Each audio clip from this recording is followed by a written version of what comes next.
ఒరేయ్ నాయనా! 6 అవర్స్‌కి, 6 అవర్స్‌కి ఇన్వెస్ట్‌మెంట్ చేసుకోవడం ప్లాన్ ఏంట్రా బాబు! మామూలుగా మ్యూచువల్ ఫండ్స్‌లోనే మంత్లీ ఎస్ఐపీస్ అని ఉంటాయి. ఈడు ఏకంగా 6 అవర్స్‌కే ఎస్ఐపి చేయమంటున్నాడు ఏకంగా రూ. 10,000. నార్మల్ మనుషుల్ని టార్గెట్ చేస్తున్నావా? లేదంటే లక్షాధికారులని, కోటీశ్వరులని టార్గెట్ చేసి అలాంటి వాళ్ళ దగ్గర డబ్బులు దొబ్బేస్తే ఎవడు పట్టించుకోడు కదా! ఒక కోటీశ్వరుడికి ఒక రోజుకి 10,000 పోయినా ఆడు పెద్ద పరాకు పడడు అన్నట్టుగా నువ్వు బిహేవ్ చేస్తూ పెద్ద పెద్దోళ్ళకి ప్లానింగ్‌లేస్తున్నావు. అంతంత డబ్బులుంటే ఆళ్ళు ట్రేడింగ్‌లోకి ఎందుకొస్తారు? చక్కగా ఇన్వెస్ట్‌మెంట్లు చేసుకుంటారు. లేదనుకుంటే ఏదైనా బయట వ్యాపారం చేసుకొని డబ్బులు సంపాదించుకుంటారు గానీ నీకులాగా ఆహ్, ట్రేడింగ్ రాని నీలాంటి మొఖంగోడి దగ్గరికైతే ఎవడు రాడు కదా! అలాగే మధ్య తరగతి కుటుంబాలను కూడా నువ్వు టార్గెట్ చేస్తున్నావు. పొద్దున్నే డ్యూటీకెళ్ళిపోవచ్చు. రాత్రికొచ్చి ట్రేడింగ్ చేసేసుకోవచ్చు. మీరు జస్ట్ డబ్బులు ఇన్వెస్ట్ చేయడమే. దాని ద్వారా వచ్చిన డబ్బుల్ని మీరు తీసుకోవచ్చు అని సొల్లు కబుర్లు చెప్తున్నావు. ఇప్పుడు ఎగ్జాంపుల్ నువ్వు 6 గంటల్లో ఒక రూ. 10,000 పెట్టండి. మళ్ళీ 6 గంటల్లో రూ. 10,000 పెట్టండి అంటే నువ్వు రూ. 10,000తో ఒక ట్రేడ్ పెట్టేస్తావు. అది బై ఆర్ సెల్ నీ ఇష్టం.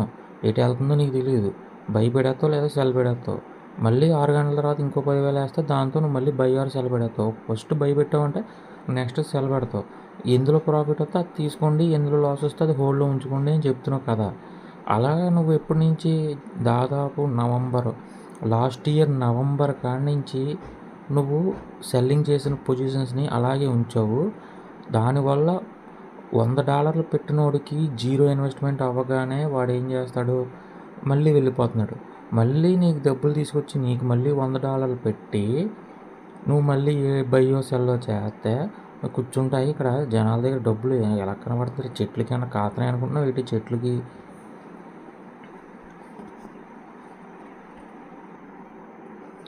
డబ్బులు ఇన్వెస్ట్ చేసేవాళ్ళు మీరైనా కాస్త ఆలోచించండి. అసలు ఏం చేస్తున్నాడు?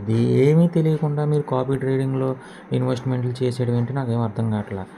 మీకు కొంచెం నాలెడ్జ్ అన్నా ఉండాలి కదా! మీరు బయట ఎవడికైనా డబ్బులిస్తే ఆడు రూ. 100కి మీకు రూ. 10 రిటర్న్ ఇస్తున్నాడంటే మీరు మళ్ళీ తీసుకెళ్ళి రూ. 110 మళ్ళీ ఇవ్వరు కదా! రూ. 100 రూ. 10 మీ దగ్గర పెట్టుకొని మళ్ళీ 100 ఇస్తున్నారు. 100కి మళ్ళీ ఆడు రూ. 20 యాడ్ చేసి రూ. 120 ఇస్తున్నప్పుడు మీరు రూ. 20 తీసుకొని రూ. 100 ఇస్తారు. అదే మీరు కాపీ ట్రేడింగ్‌లో మీరు కూడా అదే చేయొచ్చు కదా! అదెందుకు చేయలేకపోతున్నారు? మీరు $100 ఇన్వెస్ట్ చేసినప్పుడు ఆ $100తో ఆడు ట్రేడ్ చేసినప్పుడు దాని నుంచి వచ్చే లాభం మీకు ఇవ్వనప్పుడు మీరెలా మళ్ళీ రివర్స్‌లో మళ్ళీ యాడ్ చేస్తారు $100 నాకు అర్థం కావట్లేదు. ఆడలా అవి లాస్‌లో ఉండగానే మళ్ళీ మీ చేత మళ్ళీ పెట్టింతాడు. పెట్టుబడి మళ్ళీ పెట్టింతాడు. ఓ దాంట్లో బై చేస్తున్నాడు. ఓ దాంట్లో సెల్ చేస్తున్నాడు. ఆడు చేసే పద్ధతే అది. ఆడికి ట్రేడింగే రాదు. ఆడు స్టాప్ లాస్ పెట్టడు. ఏమనంటే కాపీ ట్రేడింగ్‌లో స్టాప్ లాస్ ఉండదు. స్టాప్ లాస్ ఇవ్వరు. మళ్ళీ ప్రాఫిట్స్ వచ్చినప్పుడే ఎగ్జిట్ అవ్వాలంటున్నాడు. అలా ప్రాఫిట్స్ వచ్చినప్పుడే ఎగ్జిట్ అవ్వాలంటే ఎక్కడో ఉన్న మార్కెట్ ఎక్కడో కిందకి పడితే అక్కడి నుంచి పైకి రాకపోతే ఆ ఊబిలో ఇరుక్కుపోయినోడు ఎగ్జిట్ అవ్వాలని అనుకుంటాడు కానీ ఎంతసేపని ఊళ్ళో ఉండాలనుకుంటాడు. ఆ మాత్రం కామన్ సెన్స్ అనేది లేకపోతే ఇంకెలాగా? సో మీరైనా ఆలోచించండి. మీకు కాపీ ట్రేడింగ్ గురించి తెలియకపోతే మానేయండి. అంతేగాని ఆడెవడో చెప్పాడు, ఈడెవడో చెప్పాడని చెప్పి డబ్బులు మీకేది తేరగా రాలేదు కదా! మీ తాతలు ముత్తాతలు సంపాదించి ఇచ్చిందంటే అనుకోవచ్చు. మీ అంతట మీరు కష్టపడి సంపాదించిన రూపాయి పోగుపెట్టుకొని ఇలాంటియి ఆడు ఏ రోజు చార్ట్‌ని అనాలిసిస్ చేయడు, చార్ట్‌ని చూపించడు. ఆడ ఆ కారులో కూర్చొని ఆ సొల్లు కబుర్లు చెప్తున్నాడు చూడండి. దానికి మీరు $100 మళ్ళీ అందులో 50% ఈడే దుబ్బేస్తాడంట.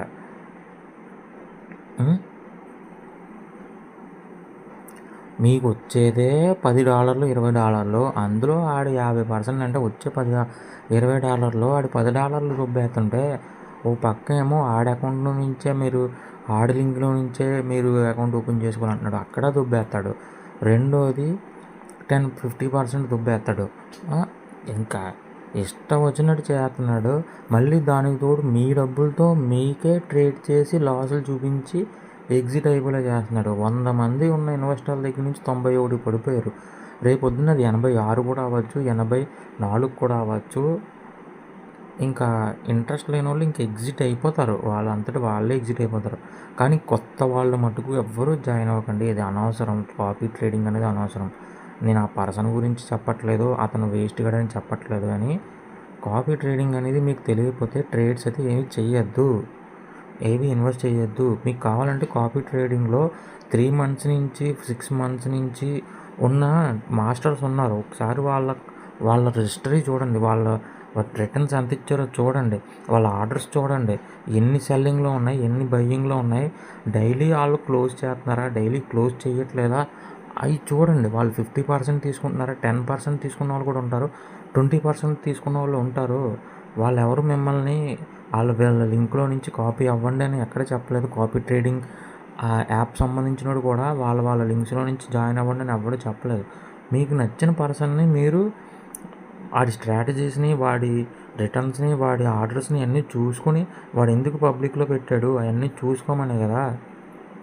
అవన్నీ చూసుకుని మీకు నచ్చిన మాస్టర్ని అయితే కాపీ చేసుకోండి. ఒక ట్రేడ్ వేయండి, ఒక $100 కాదు, వాళ్ళు $100 ఇన్వెస్ట్మెంట్ ఈడు పెట్టాడు, కానీ మోస్ట్ కాపీస్ ట్రేడర్స్ మాస్టర్స్ ఉన్న వాళ్ళు $20 $10 నుంచి కూడా ఉన్నారు. $10 ఇన్వెస్ట్ చేసుకోండి, దాంట్లో మీకు ఉపయోగం ఉంది అంటేనే. ఒక $10 అంటే ₹1000. ఆ ₹1000కి మీకు అది ప్రాఫిట్ తీసుకొచ్చి చూపించాడు. లేదు $20 ఇన్వెస్ట్ చేసుకోండి, ప్రాఫిట్ చేసి చూపించాడు. మీరు పెట్టిన $10కి $10 వస్తేనే మళ్ళీ మీరు ఇంకో $10 ఇన్వెస్ట్ చేయండి. అంతేగాని ఇలా $100 మీకు ఎక్కడి నుంచి తీసుకొచ్చి ఇస్తారయ్యా 10,000 6 గంటలకి 6 గంటలకి అంటేనే. ఒకసారి ఆలోచించండి మీరైనా తెలుగులో వాళ్ళు.